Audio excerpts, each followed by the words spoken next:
Shalom, shalom, shalom, shalom à tout le monde. Soyez les bienvenus dans la mission évangélique des éclaireurs pour Christ. Je suis le pasteur Alain Joël Rembendambia, tout comme mon épouse, le pasteur Elsa. Nous sommes pasteurs principaux à la mission évangélique des éclaireurs pour Christ. Nous vous souhaitons ensemble la bienvenue dans ce moment et ce jour de sabbat que nous allons passer dans la présence de notre Seigneur. À tous ceux qui viennent de se joindre à ce moment, nous vous souhaitons le shalom, le shalom, le shalom céleste. Et à ceux qui vont venir par la suite, soyez également les bienvenus.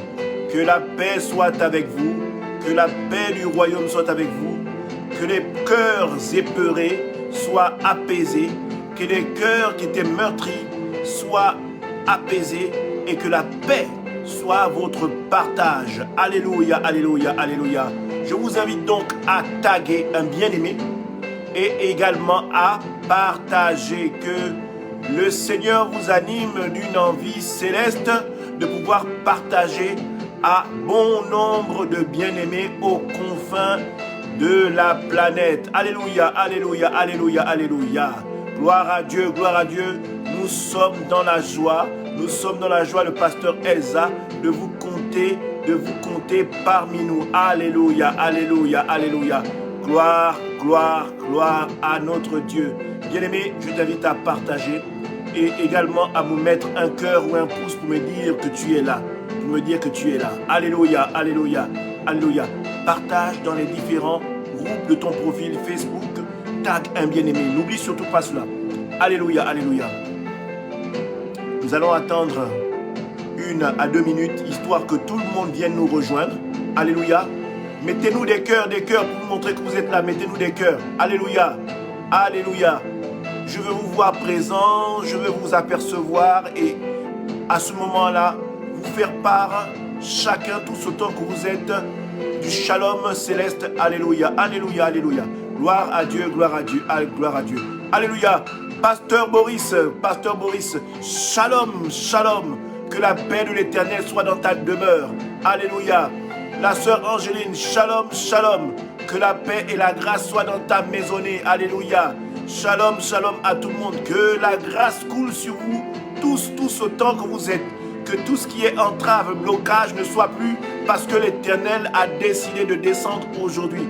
Quelque chose de merveilleux va se passer, j'en suis sûr. Quelque chose de fantastique va se passer, j'en suis sûr. Et quelque chose de surnaturel va se passer. Ça, j'en ai la certitude. J'en ai la certitude. Que le Seigneur vous bénisse tous. Alléluia. Recevez la paix, que les écluses des cieux s'ouvrent sur vos demeures et qu'il tombe une pluie de bénédiction sans précédent et une pluie de bénédiction que vous n'avez vue nulle part ailleurs, que quelque chose soit déclenché. Alléluia. Shalom, shalom, shalom, shalom à tout le monde, tous ceux qui viennent de nous rejoindre. Alléluia. Et quand je dis également shalom au pasteur Boris, je garde une part aussi pour son épouse, maman Firmine. Sois bénie toi également. Et c'est aujourd'hui quelque chose de fantastique parce que c'est la fête des mères. Alléluia. C'est la fête des mères. Donc à toutes les mamans et même aux futures mamans, même celles qui ne sont pas encore mamans, parce que vous êtes toutes appelées à donner la vie. Alléluia. Nous partageons ce bonne fête des mamans. Alléluia. Bonne fête des mamans, bonne fête des mamans. Que le Seigneur vous bénisse tous. Alléluia. Nous n'allons pas manquer ce moment-là de vous souhaiter bonne fête des mères. Les mères sont à la base de beaucoup de choses. Alléluia. Et comme j'aime si bien le dire, les hommes, nous avons la force permanente et active qui est instantanée. Mais les femmes, les mamans ont une force qui est très endurante. Elles sont dans l'endurance. Alléluia. Elles peuvent tenir longtemps dans divers domaines. Alléluia. Donc vraiment, c'est pourquoi le Seigneur nous appelle à ce que nous soyons ensemble. La Bible dit, l'homme quittera sa famille, n'est-ce pas, pour s'attacher à une femme, et les deux formeront une seule chair, pour qu'ils aient à la fois la force pressante, active, instantanée et l'endurance. Alléluia. Tout ça pour marcher hyper longtemps dans le parcours de la vie. Alléluia. Donc, je souhaite encore la bienvenue à tous ceux qui viennent de nous rejoindre. Que le shalom soit avec vous et que le shalom céleste, la gloire de Dieu, la paix de Dieu et la restauration de l'Éternel vous accompagne. Je dis tout à l'heure, je vous invite à partager et à taguer un bien-aimé. Ne gardons pas ce moment-là pour nous. Ne gardons pas ce moment-là pour nous. Parce que si Christ avait gardé sa venue pour lui et les siens, nous n'aurions pas cette grâce-là qui coule aujourd'hui sur nous. Alléluia, alléluia. Alors, bien-aimés, comme nous avons l'habitude de le faire, nous allons nous disposer. Et à ce moment-là, quand nous allons nous disposer, nous allons aujourd'hui partager un temps de prière intense. Alléluia. Un temps de prière intense. Alléluia. La musique s'y prête et vous le voyez, c'est une musique de soldats. Et aujourd'hui, tous, autant que nous sommes, nous allons peut-être pas prier comme d'habitude, mais nous allons réitérer le même procédé de prière, le même procédé d'intercession, mais de manière un peu plus énergique. Aujourd'hui, nous allons être encore plus violents que par le passé. Alléluia. Donc, bien-aimé, je t'invite à te disposer. Je t'invite à te disposer. Prends la position qui te sied. D'autres vont se mettre à genoux. D'autres vont se mettre assis. D'autres vont se mettre face contre terre, ainsi de suite. Prenez la position qui vous semble la meilleure pour remercier votre Dieu. Alléluia. Alléluia. Éternel mon Dieu, mon roi, nous te rendons toute la gloire. Nous bénissons ton saint nom, ô toi Jésus-Christ de Nazareth. Seigneur, alors même que nous nous apprêtons, Seigneur, à rentrer dans une phase plus ou moins décisive de notre vie, une phase plus ou moins décisive de ce siècle, Éternel, nous te remercions parce que tu nous fais la grâce d'avoir la vie aujourd'hui, Seigneur.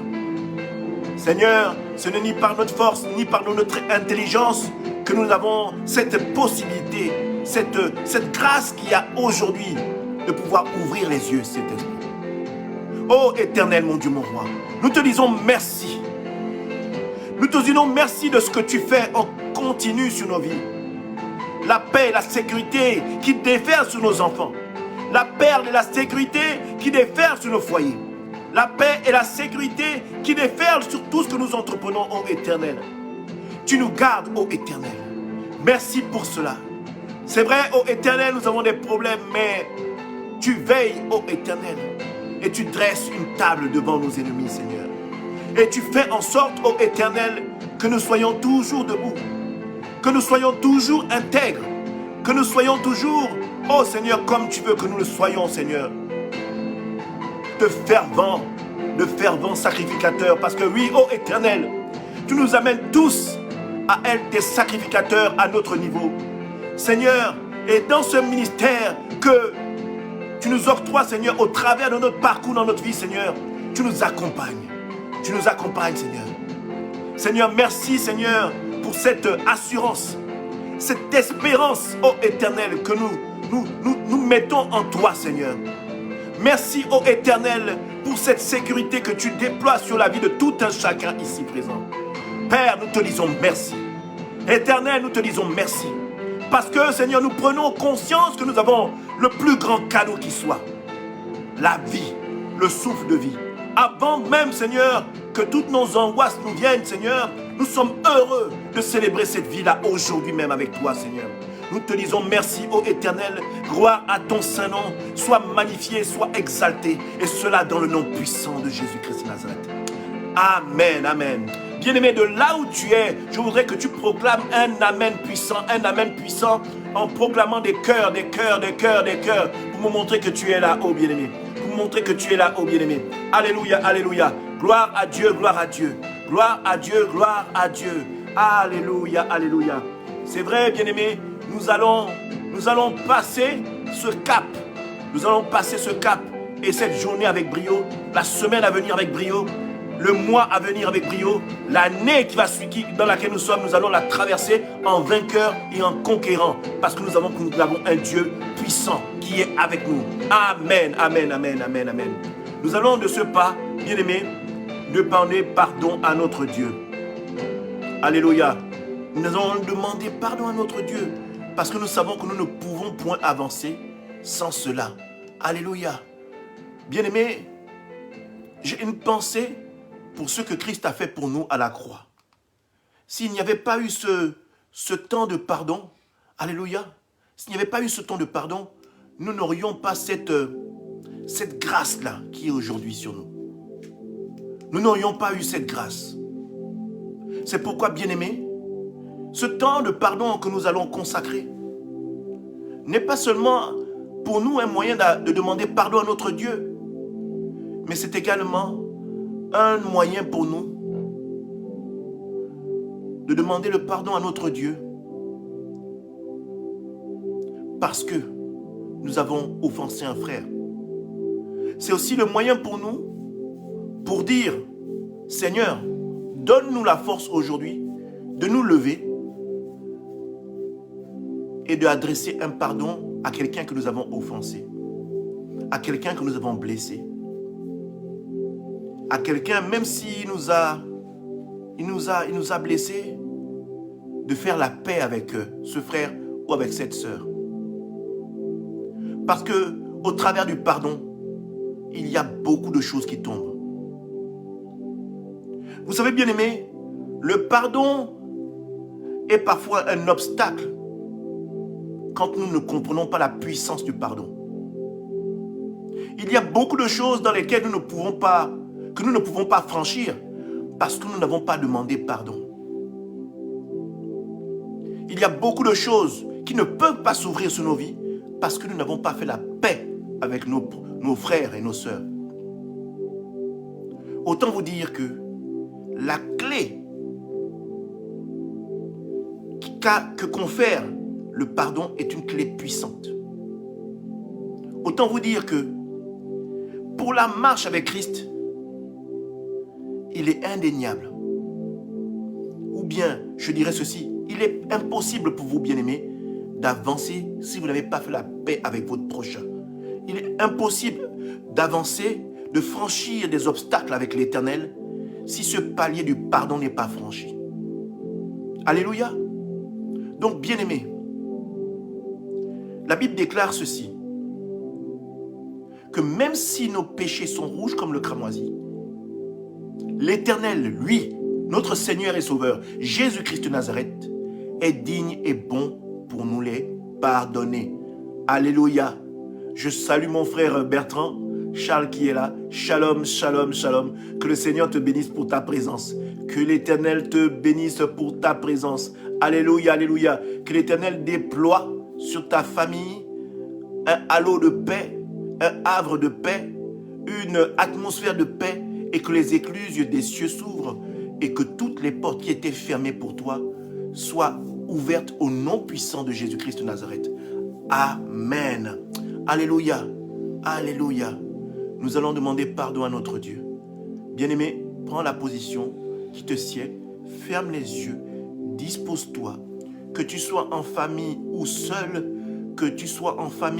bien-aimé, que tu sois une maman ou que tu sois un papa, aujourd'hui, si tu es avec tes enfants et que vous êtes devant votre petit écran à me suivre, nous allons prendre ce moment pour demander pardon à notre Dieu. Alléluia, nous allons fermer les yeux et nous consacrer, nous concentrer. Éternel, mon Dieu, mon roi, nous te rendons toute la gloire. Seigneur, nous bénissons ton saint nom, ô toi, Jésus-Christ de Nazareth. Éternel, nous prenons conscience aujourd'hui, Seigneur, qu'il y a des obstacles que nous ne pouvons point franchir. Parce que, ô Éternel, tu es celui qui sonde les cœurs et les reins. Et si la paix n'est pas dans notre cœur, il y a de fortes chances qu'il y ait des obstacles que nous ne pouvons pas franchir, Seigneur, avec toi. Si le pardon ne fait pas partie de notre vie, Seigneur, avec certitude, je suis sûr et certain qu'il y a beaucoup de forces qui resteront fermées. Seigneur, aujourd'hui, je ne veux pas demander pardon pour moi, Seigneur. Mais je veux, ô Éternel, qu'au travers de ce moment de pardon, Que tu donnes la force à un bien-aimé de faire la paix avec son frère, de faire la paix avec sa sœur. Je veux que tu donnes, Seigneur, le courage à un bien-aimé, afin qu'il se lève et qu'il prenne courage, comme tu le dis si bien dans ta parole, et qu'il aille vers son frère, et qu'il aille vers sa sœur, et qu'il fasse la paix. Oh bien-aimé, au travers de ce moment, je t'encourage. Ne laisse plus traîner. Si tu te dis chrétien, si tu te dis fervent imitateur de Jésus-Christ de Nazareth, si tu te dis habité du Saint-Esprit, si tu te dis aujourd'hui te lever pour faire valoir l'amour de Christ, il est temps que tu te lèves, bien-aimé. Il est temps que tu te lèves. L'Éternel veut dire à quelqu'un aujourd'hui qu'il est temps que tu te lèves. Que tu ne laisses pas en toi gangréner la colère, l'amertume, parce que ça te perdra. Que tu fasses comme Christ, quand bien même les gens crachaient sur lui à la croix, quand bien même les gens se moquaient de lui à la croix, quand bien même les gens l'insultaient et disaient toutes sortes de mots abominables sur sa vie, lui, il a pris courage.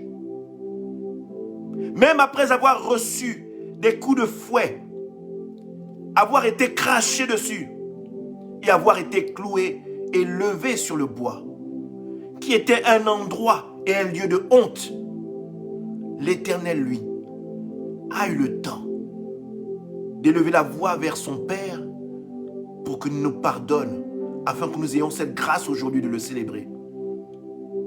Oh bien-aimé, toi qui te dis imitateur de Christ, il est temps que tu te lèves et que tu ailles vers ce frère et que tu ailles vers cette sœur et que tu demandes pardon.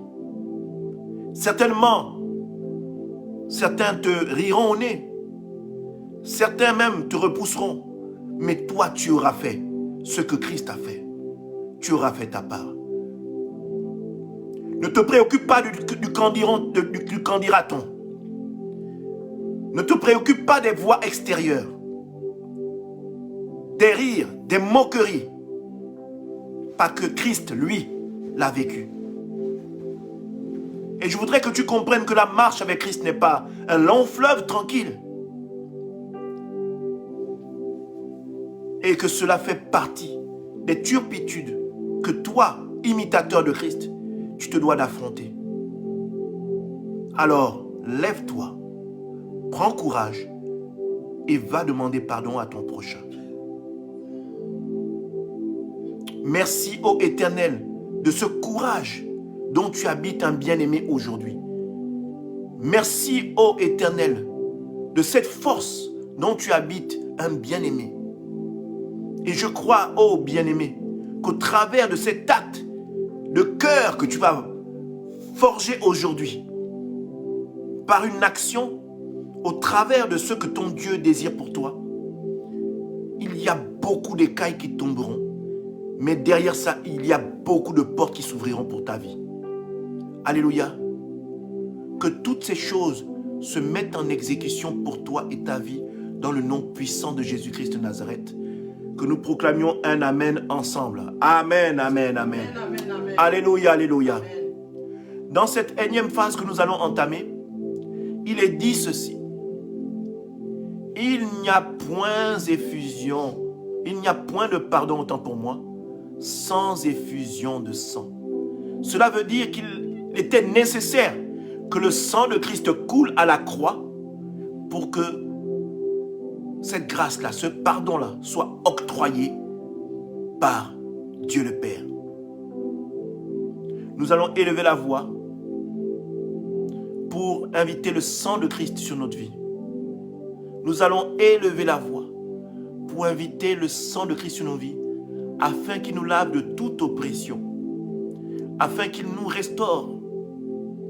Vous savez, bien-aimés, le sang de Christ restaure à tous les niveaux.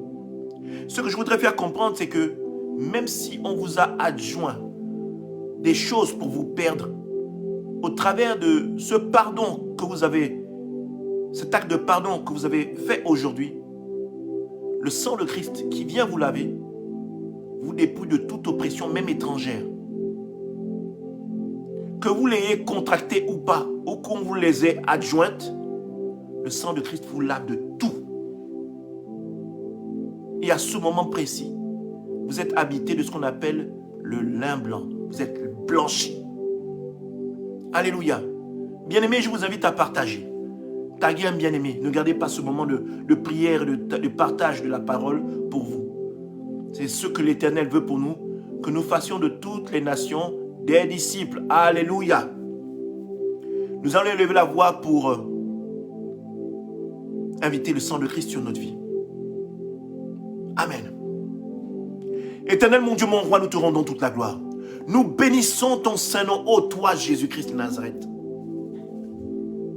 Seigneur, nous invitons ton sang précieux, Seigneur, à nous laver de toute oppression, de tout ce qui a été fait sur nos vies, même consciente ou inconsciemment. Seigneur, nous déclarons, Seigneur, que ton sang nous lave et nous restaure. Nous déclarons, Seigneur, sur la vie d'un bien-aimé aujourd'hui, que ce bien-aimé est restauré au nom puissant de Jésus-Christ. Nous déclarons, sur la vie d'un bien-aimé, que toute oppression satanique sur ta vie n'est plus, Seigneur. Nous déclarons, bien-aimé, que tout ce qui était entrave sur ta vie n'est plus au nom de Jésus-Christ de Nazareth. Nous déclarons sur la vie d'un bien-aimé qu'avec le sang de Christ, les chaînes qui étaient à ton pied ne sont plus au nom puissant de Jésus-Christ. Nous déclarons sur la vie d'un bien-aimé que les cèpes qui étaient à tes poignets ne sont plus au nom puissant de Jésus-Christ de Nazareth. Nous déclarons, Seigneur Jésus-Christ, par la présence de ton sang, que tout ce qui était blocage, entrave, tout ce qui était moyen de non-enfantement sur la vie d'une bien-aimée ne soit plus au nom puissant de Jésus-Christ de Nazareth. Seigneur, parce que tu restaures la matrice d'une bien-aimée. Tu ravives et tu ramènes à la vie la matrice du bien-aimé. Seigneur, que tout ce qui avait été un organe bloqué et bouché et détruit, que tu restaures toutes choses au nom puissant de Jésus-Christ de Nazareth. Que ton sang ramène à la vie, qu'il soit le sang de la réconciliation, qu'il soit le sang de la réparation, qu'il soit le sang qui amène la paix, qu'il soit le sang qui délivre de toute oppression, qu'il soit le sang qui délivre de toute imprécation sur la vie d'un bien-aimé, qu'il octroie la délivrance au nom puissant de Jésus-Christ de Nazareth. Que toutes les paroles qui ont été déclarées sur ta vie et dans l'obscurité pour te perdre, que ces paroles soient détruites et caduques aujourd'hui même, au nom puissant de Jésus-Christ. Parce que le sang de Christ te lave de toute condamnation. Nous déclarons la liberté au nom puissant de Jésus-Christ.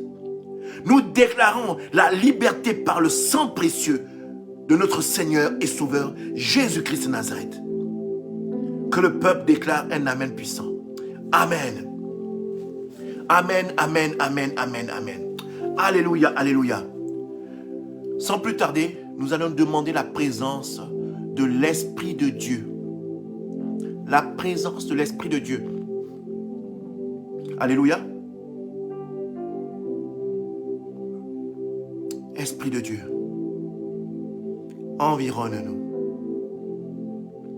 Esprit de Dieu, que là où nous sommes, Seigneur, que là où vous êtes bien-aimés, ou pour ceux qui vont prendre en différé, que là où vous serez, quand vous reverrez ce message, que la paix du Saint-Esprit vous environne. Que la paix du Saint-Esprit vous environne. Que là où régnait la guerre, se déploie la paix. Que là où régnaient les imprécations qui vous gardaient prisonniers, se déclare et se déclenche une libération à l'instant même au nom puissant de Jésus-Christ de Nazareth. Que là où régnaient les barrières et les obstacles, le Saint-Esprit souffle comme un vent de liberté, un vent qui casse toute barrière, un vent qui vous amène à la libération de toutes les parties de votre être. Que vous ne soyez bloqué d'aucune sorte. Que le Saint-Esprit amène la libération à tous les niveaux. Que tout ce qui était esprit de mort ne soit plus au nom puissant de Jésus-Christ de Nazareth. Que tout ce qui était esprit de destruction ne soit plus au nom puissant de Jésus-Christ de Nazareth. Que tout ce qui était peur, crainte, angoisse, que le Saint-Esprit t'apaise, ô bien-aimé, au nom puissant de Jésus-Christ de Nazareth. Proclamons un Amen, un Amen, un Amen, un Amen, et une gloire puissante et céleste sur la vie de tous ceux ici présents ou qui verront ce live en différé. Au nom puissant de Jésus-Christ de Nazareth. Amen. Amen, amen, amen, amen. Je suis heureux de vous voir tous réunis. Alors, j'essaie de vous voir tous et je vois qu'il y a pas mal de monde. Alléluia. N'hésitez pas à partager, Alléluia. Faites-moi des cœurs. Je suis le pasteur Alain-Joël Rembedambia pour ceux qui viennent de nous rejoindre. Et je suis avec mon épouse, le pasteur Elsa. C'est elle qui a la régie, même si vous ne la voyez pas. C'est elle qui est aux commandes, c'est elle qui est aux manipulations. Alléluia. Le Seigneur nous équipe tous de la technicité. Alléluia. Gloire à Dieu, gloire à Dieu. Alors, nous allons partager un message qui est peut-être pas un message que vous avez l'habitude d'entendre, mais si l'Éternel met ça en mon cœur, c'est que l'Éternel veut faire comprendre pas mal de choses à bon nombre de personnes. Alléluia. Et le thème que le Seigneur a mis en mon cœur aujourd'hui, sous la thématique de hypocrisie dans la bergerie. Hypocrisie dans la bergerie. Bien-aimés, je voudrais d'abord, de prime abord, souligner que si le Seigneur parle de l'hypocrisie dans la bergerie, c'est que c'est un problème majeur dans la marche avec l'Éternel. Et je veux même dire que c'est le fruit même de Satan. C'est le fruit même de Satan. Parce que dans les lieux célestes, avant que l'ennemi ne soit chassé de la présence de Dieu dans le ciel, il a fait preuve d'hypocrisie à l'égard de Dieu le Père. Il a fait preuve d'hypocrisie à l'égard du Seigneur Jésus-Christ. Il a fait preuve d'hypocrisie à l'égard du Saint-Esprit. Et cette hypocrisie continue encore dans nos églises, dans nos temples, mais surtout dans notre chair. Et c'est cela qu'avec vous, je voudrais souligner aujourd'hui. C'est aujourd'hui par cela que nous allons travailler aujourd'hui. C'est aujourd'hui cela que l'Éternel a mis en mon cœur de partager avec vous. Nous sommes la mission évangélique des éclaireurs pour Christ et nous avons pour but d'éclairer les bien-aimés. Et si vous êtes éclairés, il y a beaucoup de choses sur lesquelles l'obscurité ne pourra pas vous prendre. Alléluia. Alors, généralement, l'hypocrite, c'est celui qui fait des choses, n'est-ce pas, et qui vous fait croire qu'il fait des choses réelles et vraies, mais en dehors de cela, il fait la chose contraire. Autrement dit, l'hypocrite, c'est même le fort même de l'acteur. Vous voyez quand vous regardez des films, pour moi, l'acteur, c'est un hypocrite. Pas dans le mauvais sens, parce que c'est un métier pour lui. Mais c'est un hypocrite. Pourquoi? Parce qu'il rentre dans un rôle qui n'est pas à lui. L'acteur a cette capacité d'endosser plusieurs rôles. Et quand vous regardez le film, vous avez l'impression que c'est le rôle et c'est l'attitude, même le comportement même de l'acteur. Et c'est ça le propre de l'hypocrisie. C'est de vous faire croire des choses, vous faire croire qu'il est une personne, qu'il marche selon un modèle, alors que dans le fond, il n'est pas ce personnage-là. Mais l'hypocrite le fait dans un but, pas pour vous faire du bien, mais pour vous détruire. Alléluia. J'espère que vous me suivez bien. J'ai pris cet exemple parce que le Seigneur m'a mis ça en mon cœur. C'est l'exemple pour moi qui est assez basique pour vous faire comprendre les choses. Et Jésus a apparenté l'hypocrisie à ce qu'on appelle aujourd'hui les pharisiens. Ces personnes qui avaient de belles parures d'hommes d'église, fervents, sacrificateurs, mais dans le fond, le cœur allait complètement à l'encontre des principes et des lois de Dieu. Alléluia. Alors nous allons rentrer dans le vif du sujet avec ce verset-là que nous avons pris dans Ésaïe. Ésaïe à son chapitre 29 et à son verset 13. Ésaïe, chapitre 29 à son verset 13. Partagez, taguez. Alléluia. Ça a l'air d'un message assez doux comme ça, mais dans le fond, c'est quelque chose qui va vous travailler et qui va vous transformer. Alléluia. La parole dit ceci. Ésaïe, chapitre 29, verset 13. Ce peuple s'approche de moi. Il m'honore de la bouche et des lèvres. Mais son cœur est éloigné de moi. Et la crainte qu'il a de moi n'est qu'un commandement humain, une leçon apprise. Alléluia.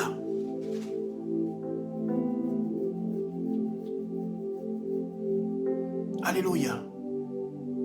Vous voyez, bien-aimés, à ce moment-là, dans Ésaïe, il y avait déjà cette approche-là, que le Seigneur avait déjà des gens qui marchaient au travers et avec lui. Le Seigneur voulait faire ici comprendre que il n'est pas pour nous important de partager les choses de la bouche, de dire des belles choses, de belles paroles, mais dans le fond, le cœur n'est pas en accord avec ce que la voix dit. C'est pourquoi il dit, ce peuple m'honore du bout des lèvres, mais le cœur n'y est pas. Bien-aimé, c'est un verset phare, mais nous allons rentrer dans le vif du sujet, parce que, bien-aimé, ce genre d'attitudes sont même dans nos temples aujourd'hui. Et là, je voudrais m'adresser aux conducteurs. Je voudrais m'adresser aux hommes de Dieu. Bon nombre de Dieu partagent la parole. Mais, dans le fond, ne sont pas en accord avec ce qu'ils partagent. En d'autres termes, faites ce que je dis, mais ne faites pas ce que je fais. Ou faites ce que je dis, mais j'ai le droit de dire des choses contraires à ce que dit la parole. Ou en d'autres termes, faites ce que je dis, mais moi j'ai le droit d'aller à l'encontre de la parole. Bien-aimés, c'est pourquoi j'aime à le dire, soyez comme des Bériens, parce que le Seigneur nous a dotés d'une chose magnifique, le discernement. Et bon nombre d'enfants de Dieu, dans la bergerie qui est l'église, dans la bergerie qui est le temple, dans la bergerie qui sont nos maisons où nous faisons des cultes de maison, bon nombre viennent écouter la parole sans la vérifier. Bien-aimés, j'aimerais vous dire qu'il est nécessaire, il est temps pour vous d'être des Bériens. Soyez de ceux qui éprouviez la parole en la mettant devant vous quand l'homme de Dieu parle ou quand l'homme de Dieu prêche. Parce que, je vais vous dire une chose, vous retenez plus facilement quelque chose que vous lisez plutôt que quelque chose que vous entendez. Mieux, quand vous l'entendez et que vous la lisez, elle reste plus intégrée en votre esprit. De manière à ce que, quand vous verrez quelque chose qui est faite par un homme de Dieu et que cette chose n'est pas faite de manière correcte, le Saint-Esprit en vous, par le fait que vous l'ayez nourri par la parole de Dieu, sera cette parole de rappel au fond de votre cœur pour vous dire, bien-aimé, attention, il est fort probable que ce que l'homme de Dieu ou la femme de Dieu fait ou dit n'est pas en accord avec ce que dit la parole réellement. Et ça, tous autant que nous sommes, quand nous marchons avec Dieu, l'Esprit de Dieu est là pour nous rappeler. J'aimerais dire à quelqu'un, bien-aimé, qu'il n'est pas bon pour toi d'être avec Christ. Si tu n'as pas encore compris que marcher avec Christ, c'est un combat, c'est une guerre. Et c'est une guerre que tu vas mener du moment où tu as accepté Christ jusqu'à la fin de ta vie, jusqu'à ce que l'Éternel décide de te reprendre. Bien-aimé, Christ est pourtant était Dieu, mais par le fait qu'il ait son côté charnel, qu'il soit fait de chair, qu'il soit habité de chair et de sang, lui aussi a eu ses épreuves. En ceci, bien-aimé, dès lors qu'il a été baptisé et que l'Esprit de Dieu s'est déposé sur lui, la Bible déclare que l'Esprit l'a conduit dans le désert. Le ministère commençait déjà par le combat. Et même sur la croix, s'est livré un combat qui nous permet d'avoir la grâce que nous avons aujourd'hui. Jésus est allé au-delà de la chair. Jésus est allé au-delà de la chair. Ce combat de l'esprit contre la chair s'est mené même à la croix. Bien-aimés, c'est un combat que nous devons mener. La lutte de la chair contre l'Esprit de Dieu. Les désirs et les passions de la chair contre la volonté de Dieu. La volonté parfaite. La volonté parfaite, celle que Dieu voudrait pour nous. Alléluia. Elle est constante. Elle commence dès lors, même parfois pour la plupart, ceux qui étaient dans le monde, ils n'avaient pas de problème. Mais dès lors qu'ils ont commencé à accepter le Seigneur, les turpitudes ont commencé. Oui, bien-aimés, les turpitudes doivent commencer. Parce qu'aujourd'hui, l'Éternel te demande d'être un parfait imitateur de ce qu'il a fait, de ce qu'il a traversé. Et si lui a pu le traverser en tant qu'homme, c'est que toi également, tu es capable de le traverser en tant qu'homme, mais pas seulement. Pas par ta force, pas par ta puissance, mais par l'Esprit de Dieu. Vous aimez bien ce chant-là, que nous connaissons tous. Ce n'est pas par la force, ni par la puissance, mais par l'Esprit de Dieu. Alléluia. Bon nombre le chantent, mais très peu comprennent en fait l'essence et la portée de cette chanson. Alléluia. Et pour cela, concernant tout ce qui concerne les conducteurs, j'aime ce verset-là que Dieu m'a donné, qui se trouve en Matthieu 7.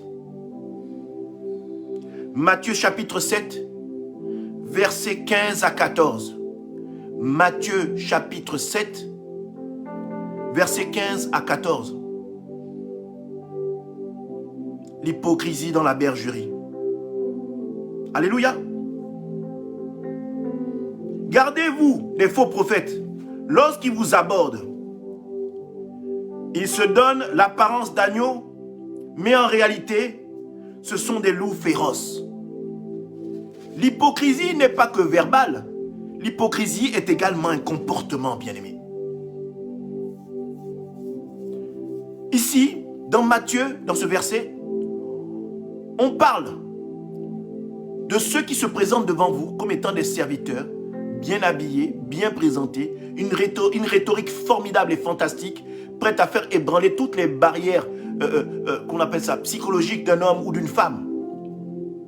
Mais en réalité, ce sont des destructeurs de destinée. Ce sont des destructeurs de famille. C'est des choses qu'on a déjà vues. Des assemblées où vous allez, où au lieu d'unir des gens, on détruit plutôt les gens, on les sépare. Bien-aimé, quand tu vois ce genre de choses dans l'église, quand tu vois ce genre de choses dans l'assemblée, bien-aimé, prends tes pieds et va-t'en. J'ai entendu certains témoignages où certaines personnes sont arrivées à l'église. Ils sont arrivés à l'église. Et dans cette arrivée à l'église, ils étaient pour la plupart en concubinage, où il y avait une vie de concubin et de concubinage. Alléluia, autant pour moi. Et ils se sont retrouvés face à des hommes de Dieu qui leur ont dit, séparez-vous. Si tu viens ici, non, tu dois quitter ce copain ou copine, tu dois quitter cette copine. Mais où est l'amour de Dieu? Parce que le Seigneur nous prend comme nous sommes. Dans ce cas, si quelqu'un qui est homosexuel cherche vraiment la présence de Dieu, qu'allons-nous dire à ces hommes de Dieu? Ou qu'allons-nous dire à nos prochains qui se trouvent dans ce genre de cas? Va d'abord laisser ta sexualité, ton homosexualité dehors avant de revenir. Va te laver de toute souillure avant de revenir. Bien aimé, le Seigneur nous prend tel que nous sommes. Et c'est dans cette présence-là, dans ce partage d'amour au travers de la parole que nous partageons, que la transformation se fait. Et ce n'est pas par une quelconque force d'un homme ou d'un frère ou d'une sœur. C'est par l'Esprit de Dieu, au travers des enseignements qui sont partagés. Bien-aimés hommes de Dieu, si vous êtes dans ce genre de situation, arrêtez de frustrer les âmes que l'Éternel vous envoie. L'Éternel ne vous envoie pas ces âmes pour les juger, parce que ça c'est un acte de jugement, ou pour les détruire. Parce qu'ils sont déjà dans le monde, c'est déjà des gens détruits. Nous voyons aujourd'hui l'hypocrisie dans la bergerie. L'Église est le premier destructeur des âmes. Autant vous dire que le monde est encore plus jovial et encore plus joyeux que ce qui se passe dans l'Église. En d'autres termes, l'Église devrait être le havre du Père que les gens du monde recherchent tant. Mais par cette hypocrisie qui est dans l'Église, cette hypocrisie manifeste, elle a aujourd'hui et détruit les âmes que Dieu envoie dans ces églises-là. Hommes de Dieu, nous sommes des serviteurs, nous ne sommes pas des juges, ni des destructeurs, ni des créateurs. Nous ne faisons que marcher selon un plan dont nous-mêmes nous n'avons même pas la portée parce que nous ne sommes que des exécutants. Donc, ces hommes de Dieu qui s'érigent en Dieu et en créateur de relations ou de défactation de relations ou de juges, bien aimé, quand tu es dans la parole et que tu lis la parole, quand tu vois de tels actes, tu sais qu'ici, là, il n'y a pas le Saint-Esprit. Ou du moins, il n'y a pas l'amour de Dieu. Alléluia, je continue le verset. Au verset 16, on dit ceci. Vous les reconnaîtrez à leurs fruits. Leurs fruits, c'est des fruits, ils jugent, ils chassent, ils insultent, ils humilient, ils salissent, ils ternissent.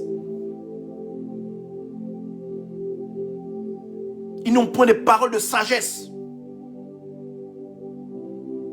Nous les voyons même parfois ils viennent même, ils giflent des gens, ils marchent sur des gens, ils imposent leurs pieds sur les gens, ils marchent sur les gens. Nous voyons des trucs fous dans la bergerie. Des choses folles se passent devant vous. Bien aimés, si vous n'avez pas la parole comme repère, vous ne pouvez pas les détecter. Où est-ce que vous avez vu que Jésus est monté sur quelqu'un pour le délivrer? Où est-ce que vous avez vu que Jésus a giflé quelqu'un pour le délivrer? Même face à Satan dans le désert, Jésus a répondu par la parole.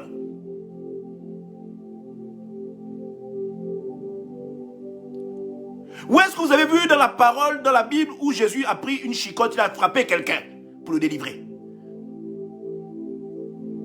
Vous avez vu ça où dans la parole? Bien-aimés, arrêtez de tomber dans les bêtises. Lisez la parole.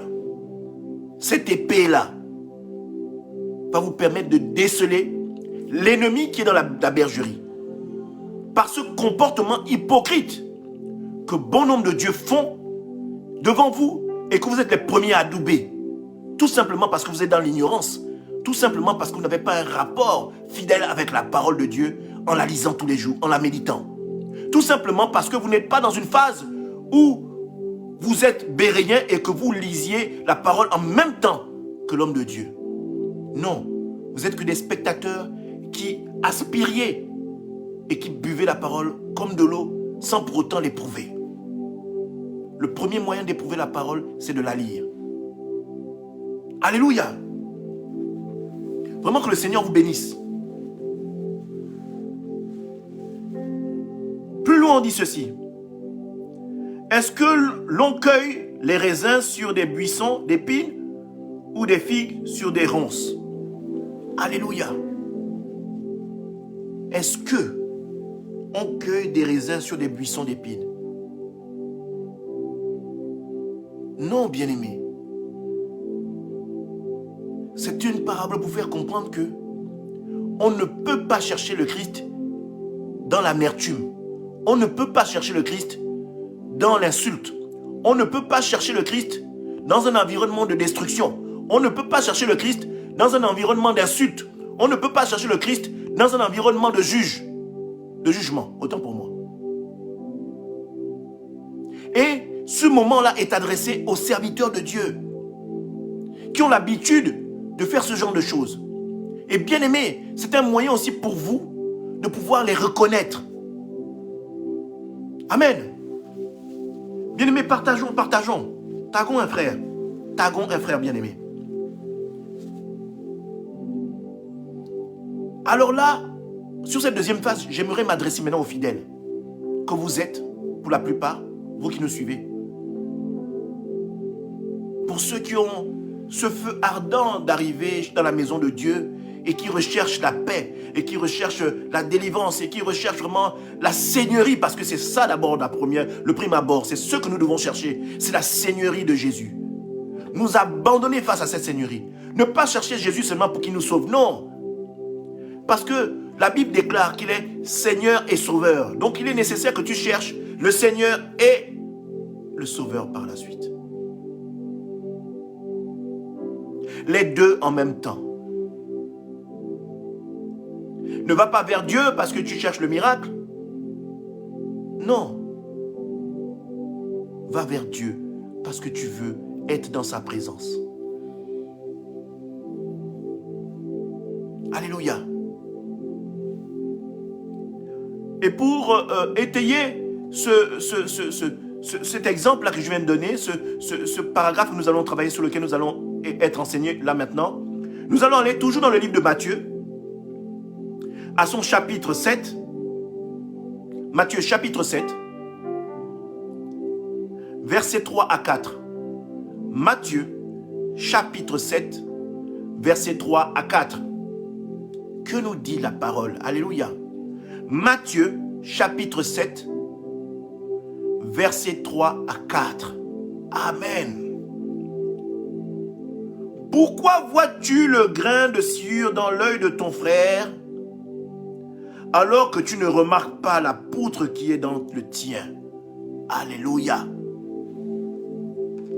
Vous savez, Satan a beaucoup d'astuces pour nous perdre. Ayant cette enveloppe charnelle, corruptible, même moi qui vous parle, je peux être sujet à ce genre d'hypocrisie. Tout simplement parce que je suis fait de chair. Et il m'est arrivé parfois de tomber dans ce genre de piège et de me repentir par la suite. Alléluia.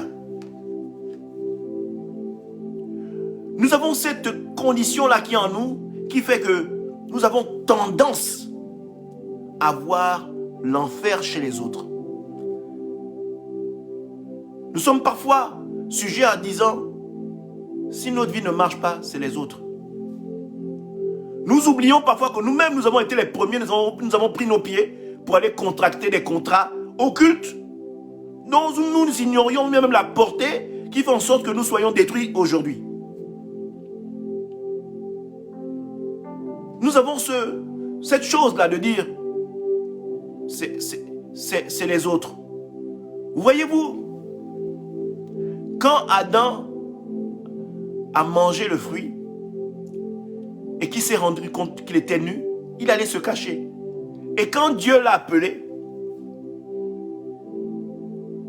il s'est révélé à Dieu. Et la première chose, quand Dieu lui a posé la question, qu'est-ce qu'il a fait? Il a accusé Ève. Il a accusé Ève en disant, c'est la femme que tu as mis à côté de moi qui m'a fait tomber. Il a rejeté la responsabilité d'être le chef, le premier à qui on avait confié le jardin et tout ce qu'il y avait dans le jardin.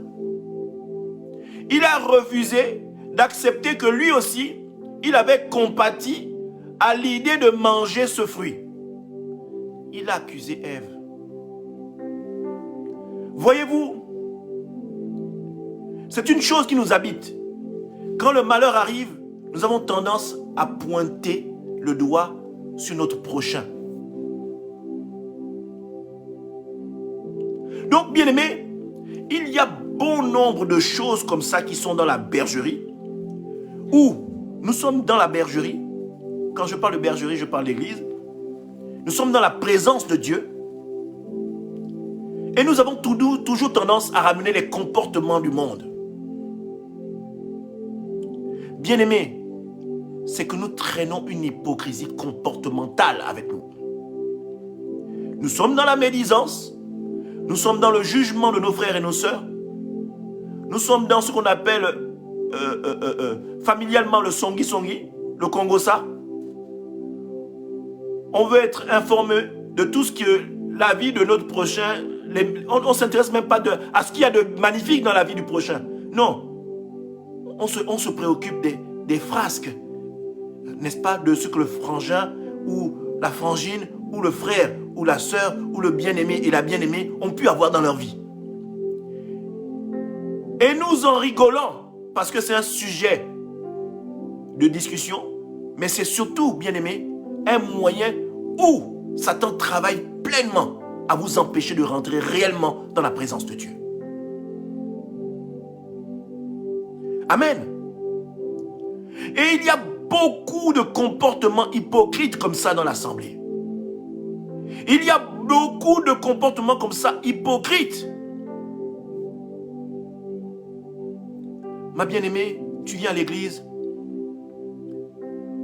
ton époux n'est pas chrétien, mais tu pars de la maison sans avoir cuisiné, soit cuisiné pour le frère.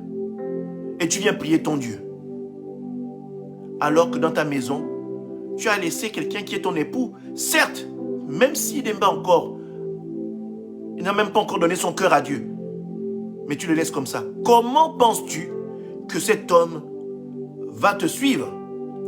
Ou comment penses-tu que cet homme peut accepter le Christ? Plus qu'en temps normal, il doit voir Jésus, l'amour de Dieu au travers de toi.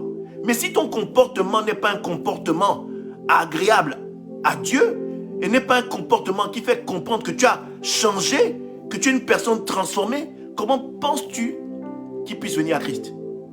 La seule chose qu'il va penser, c'est que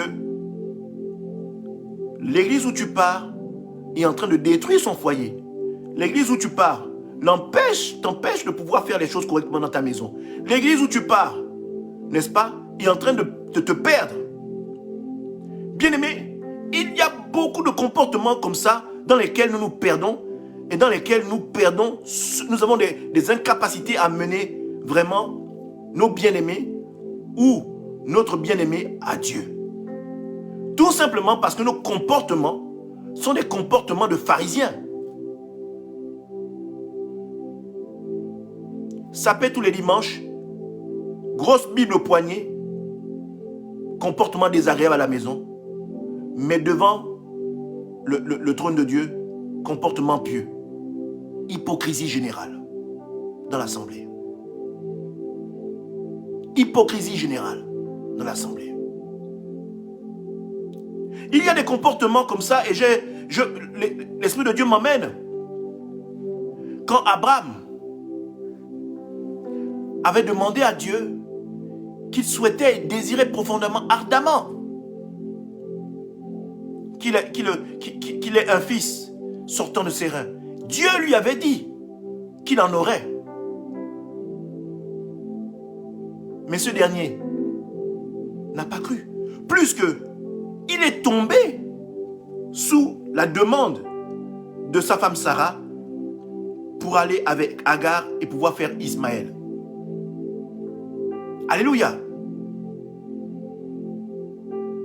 Cela veut dire que par son comportement, il n'a pas écouté. Par son comportement, il était complètement en désaccord avec la promesse. Et pourtant, il avait vu Dieu se manifester de nombreuses fois au travers de sa vie. Et là, il n'a pas écouté. Il ne s'est pas accroché à cette parole. Il allait faire quelque chose qui est un vent contraire à la promesse que Dieu lui avait faite. Voyez-vous, l'hypocrisie n'est pas forcément les paroles que nous pouvons adresser à un frère ou que nous pouvons adresser à une sœur. Mais l'hypocrisie est beaucoup plus comportementaliste. Elle s'opère beaucoup dans nos comportements. Et aujourd'hui, je veux dire à un frère, je veux dire à une sœur, je veux dire à un bien-aimé, si tu es dans ce genre de cas de figure, il est temps pour toi, au travers de cette parole qui est partagée, de te ressaisir. Tu dis tu sers Dieu, mais tu as un comportement contraire à ce que Dieu attend de toi. Tu dis Dieu t'a dit, comme Dieu a dit à Abraham. Tu dis Dieu t'a parlé, comme Dieu a parlé à Abraham. Je vais même plus loin. Parfois même Dieu t'a montré, Dieu t'a dit. Mais tu fais le contraire. Tu te laisses aller à d'autres vents de doctrine, ou tu te mets à écouter des voix contraires à celle qui est la voix contraire à celle de Dieu. Et tu dis que tu marches avec le Seigneur. Bien-aimé, cette hypocrisie comportementale aujourd'hui, tu dois l'arrêter. Tu crois faire du mal à tes prochains, mais en réalité, c'est à toi seul que tu fais du mal. Tu te perds, tu te mens, tu te fourvoies. Et l'Éternel, pour ce genre de personnes, a un sévice bien particulier. Alléluia.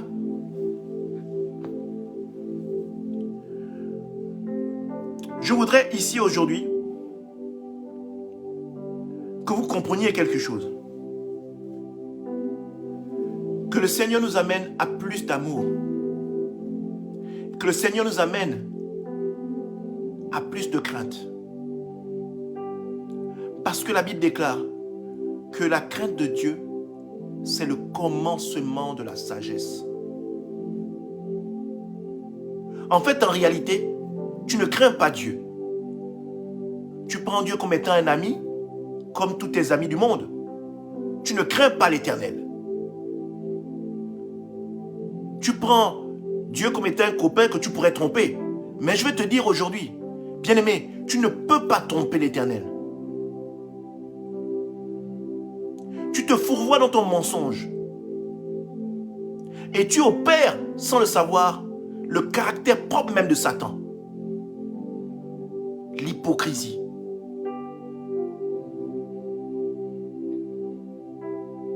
Bien-aimé, j'aimerais que nous allions dans ce verset. Romains chapitre 12. Romains chapitre 12 à son verset 9. Et là, c'est l'apôtre Paul qui parle. Que votre amour soit sans hypocrisie. Que votre amour soit sans hypocrisie. Autrement dit, l'Éternel ne voudrait pas que vous soyez comme Ananias. Il disait, nous avons tout vendu avec sa femme et que nous avons décidé de tout mettre pour le Seigneur. Il marchait avec les apôtres. Mais Dieu a révélé à Pierre que ceux-là, ce couple-là est hypocrite. Ils vivent dans le mensonge. Ils vous montrent qu'ils sont pieux et qu'ils vous accompagnent. Ils vous montrent qu'ils sont pieux et qu'ils sont au service à Dieu. Ils vous montrent qu'ils sont pieux et qu'ils sont avec vous, qu'ils marchent avec le Seigneur. Mais dans le fond, ils mentent. Dans le fond, leur comportement était un comportement de mensonge et d'hypocrisie. Ils étaient certes dans la présence de Dieu. Ils ils ont ouvertement, ils ont menti ouvertement au peuple de Dieu. Mais non seulement ça, ils ont menti ouvertement à Dieu. Et le châtiment qui leur a été réservé à tous les deux était la mort. Bien-aimés, aie crainte de Dieu. Le salaire du péché, c'est la mort. Le salaire du péché, c'est la mort. Et quand nous parlons de mort ici, elle n'est pas forcément mort physique, mais elle peut être une mort spirituelle. Elle peut être une mort financière. Elle peut être une mort même sentimentale, c'est-à-dire que l'Éternel fait balbutier, fout le tourment dans votre couple, détruit tout ce que vous concevez. Vous avez conçu dans l'hypocrisie. Une entreprise. Vous dites, vous servez l'Éternel, mais derrière, vous vivez dans l'hypocrisie avec le Seigneur. Le Seigneur peut détruire, amener la mort dans vos entreprises, dans vos finances. Avant d'atteindre la mort physique. Alléluia. Romains 12, chapitre 9, verset 9, dit ceci. Que votre amour soit sans hypocrisie. Fuyez le mal avec horreur. Attachez-vous au bien. Que votre amour soit sans hypocrisie. Alléluia. Fuyez le mal avec horreur. Fuyez le mal avec horreur.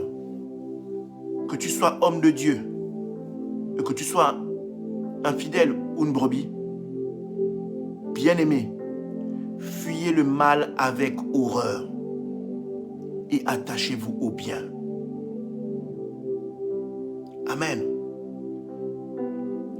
Et j'aime également cette parole que nous trouvons dans le livre de Galates, au chapitre 5, à son verset 13. Galates, chapitre 5, à son verset 13. La parole dit ceci. Frères, vous avez été appelés à la liberté. Dieu nous a appelés à être libres. Seulement ne faites pas de cette liberté un prétexte de vivre selon la chair. Bien-aimés, ce n'est pas parce que vous avez cette liberté que vous devez vous croire être exempt de pas mal de choses. Ce n'est pas parce que vous avez accès à cette liberté que vous devez vous donner au mensonge. Ce n'est pas parce que vous avez accès à cette liberté que vous devez laisser libre cours à la médisance des frères et des sœurs dans l'église. Ce n'est pas parce que vous avez accès à la liberté, en parlant de la liberté en Christ, que vous devez vous adonner à l'hypocrisie dans l'église, à l'hypocrisie dans la bergerie, à l'hypocrisie comportementale dans vos foyers, à l'hypocrisie comportementale vis-à-vis de Dieu. Ce n'est pas parce que vous avez accès à cette liberté que vous devez vous transformer en pharisien. Amen. Mais rendez-vous par la charité, serviteurs les uns des autres. Autrement dit, plutôt que de faire le songui dans l'assemblée et de rire des malheurs et des turpitudes de ton frère ou de ta soeur, Dieu nous amène et nous appelle à nous soutenir, à nous fortifier, à nous réconcilier, à être ensemble, à être dans l'amour, parce que l'hypocrisie dans la bergerie est le propre même de Satan, est le fruit même de Satan. Et ce fruit n'est pas là pour te faire atteindre les lieux célestes, mais là pour te perdre. Bien-aimés, voilà au travers de ces quelques phrases et quelques mots que l'Éternel a mis en mon cœur par le canal de son Saint-Esprit pour pouvoir partager avec toi en ce jour de sabbat et en cette somptueuse fête des mères. Alléluia. Vraiment que le Seigneur vous bénisse. je crois avec amour que l'Éternel veut transformer un cœur aujourd'hui. Que l'Éternel veut ramener un cœur qui était dans cette hypocrisie comportementale. Cette hypocrisie qui affecte notre comportement, notre manière de vivre. Cette hypocrisie qui détruit notre style de vie que nous voulons conformer dans les lois du Seigneur. Cette hypocrisie qui est le propre même, qui est le fruit propre même de Satan. Bien-aimés, l'Éternel nous appelle à nous détacher de cela. Que tu sois serviteur de Dieu ou que tu sois brebis, que tu sois berger ou que tu sois une brebis, l'Éternel nous amène à nous détacher de l'hypocrisie.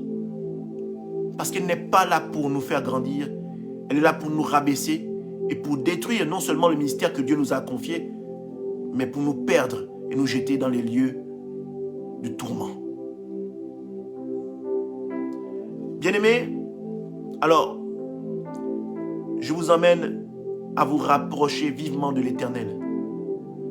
Et dès lundi, pour finir, dès lundi, nous aurons le séminaire, le dernier jour du séminaire, dans lequel nous allons tâcher d'inviter bon nombre de serviteurs de Dieu et nous allons clôturer ça ensemble avec une prière d'ensemble pour terminer ce moment joyeux et d'édification que l'Éternel a mis au travers de nous pendant le mois de mai. Je voudrais ici saluer tous ceux qui ont participé à cet événement. Le couple Boris Colombi, le couple Jean-Brice Mournet, maman Myriam Diallo, maman Janine Mendes Paolo, le prophète Isaac Kimembe, et bien sûr, je voudrais aussi bénir la vie de mon épouse qui m'accompagne, qui a été, comme on le dit si bien, la présentatrice phare de ce moment. Que le Seigneur bénisse ta vie. Et je te souhaite aussi à toi, mon épouse, bonne fête des mères. Non pas que je vous oublie tous, les mamans qui nous avaient accompagnés. Vous recevez aussi le bonne fête des pères de notre part, le couple pastoral que nous sommes. Et bonne fête des mères à tous ceux qui nous suivent ou à tous ceux qui prendront ce message en différé. Vraiment, nous nous attendons tous nombreux pour boucler ce moment de séminaire.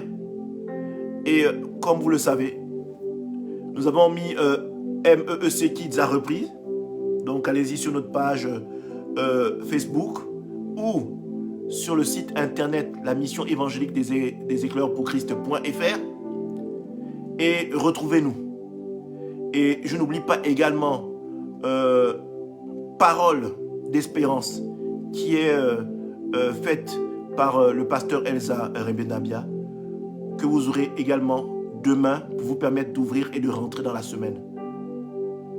Eh bien, je vous dis au revoir, excellent jour de sabbat, que le Seigneur vous bénisse tous et que, au travers de cet enseignement, la transformation se fasse.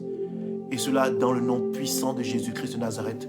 Recevez le shalom et la paix du Seigneur dans vos maisons. Nous vous disons au revoir et à très bientôt. Que le Seigneur vous accompagne dans cette semaine qui va s'ouvrir dans quelques heures. Au nom puissant de Jésus-Christ de Nazareth. Amen.